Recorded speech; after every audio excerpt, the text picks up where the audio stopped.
Beberapa hari lalu, wilayah Jabodetabek dikepung banjir. Wilayah Bekasi menjadi salah satu yang paling terdampak. Para kepala daerah di Jawa Barat saling buka suara soal penyebab banjir. Ada yang bilang faktor cuaca, namun ada juga yang bilang akibat ulah manusia. Jadi apa penyebab utamanya? Yuk kita diskusi. Ada simpang siur soal informasi penyebab banjir di Jabodetabek, khususnya di Bekasi 4 Maret lalu. Yang sempat ramai, kabar soal jebolnya tanggul. Namun Wakil Menteri PUPR sudah membantahnya. Disebut intensitas hujan yang sangat tinggi jadi penyebabnya. Banyak juga yang bilang air kiriman dari wilayah hulu jadi penyebab utamanya. Nah, sebelumnya juga banyak yang menyoroti soal alih fungsi lahan di wilayah Bogor. Gara-gara ini, kepala daerah jadi saling tuding. Bupati Bogor merespon soal wilayah Bogor disebut sebagai penyebab banjir. Banyaknya bangunan di Bogor disebut justru banyak dimiliki oleh warga Jakarta. Sebelumnya, Wali Kota Bekasi menyebut wilayah Bogor perlu penghijauan kembali agar mengurangi volume air ke wilayah Kota Bekasi. Gubernur Jawa Barat, Deddy Mulyadi, sudah buka suara. Menurut Deddy, penyebab banjir Bekasi akibat hilangnya ruang terbuka hijau, perkebunan teh, hingga sawah. Itu tadi versi para kepala daerah. Lalu apa versi pengamat lingkungan hidup? Banjir ini dia besar di Bekasi itu karena pertambangan.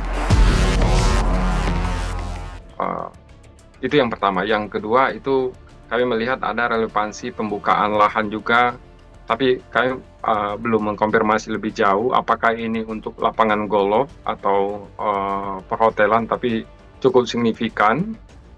Yang ketiga, maraknya bumi perkemahan yang glamping, gitu, yang membuka tutupan hutan menjadi padang rumput.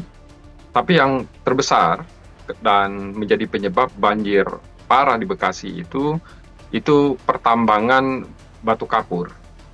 Kenapa dia signifikan? Itu karena dua hal.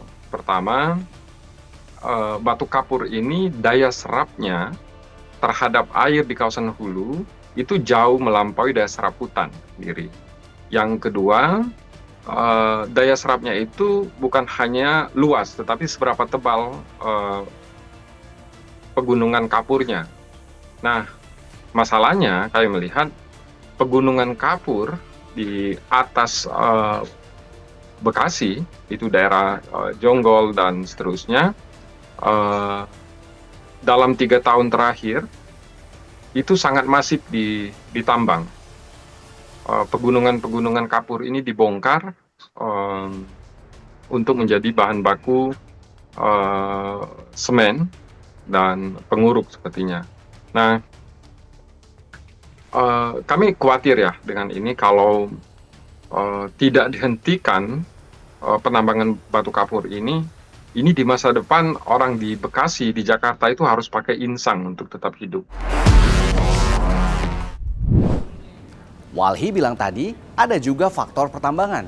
Wah, jadi semakin lebar nih. Kalau pengamat tata kota bilang lebih baik menyiapkan langkah yang tepat dan cermat. Apalagi banjir diprediksi masih akan terjadi dalam beberapa hari ke depan.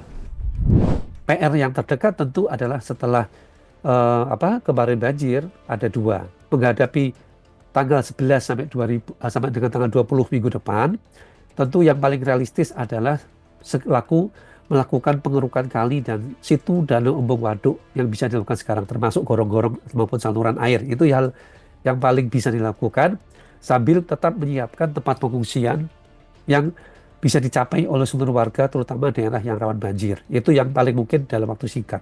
Tetapi dalam waktu menengah, taruhlah 5 tahun ke depan, dengan adanya kepala daerah baru, kita berharap pasca banjir nanti selesai, harus mulai memikirkan langkah konkret apa yang akan dilakukan oleh pemerintah daerah, baik itu pemerintah kota Bekasi, juga pemerintah di sekitar Bodetabek secara keseluruhan juga ya, dan khususnya juga pemerintah DKI Jakarta, terutama kalau kita terkait dengan banjir kemarin adalah penataan pemukiman yang dekat dengan bantaran kali.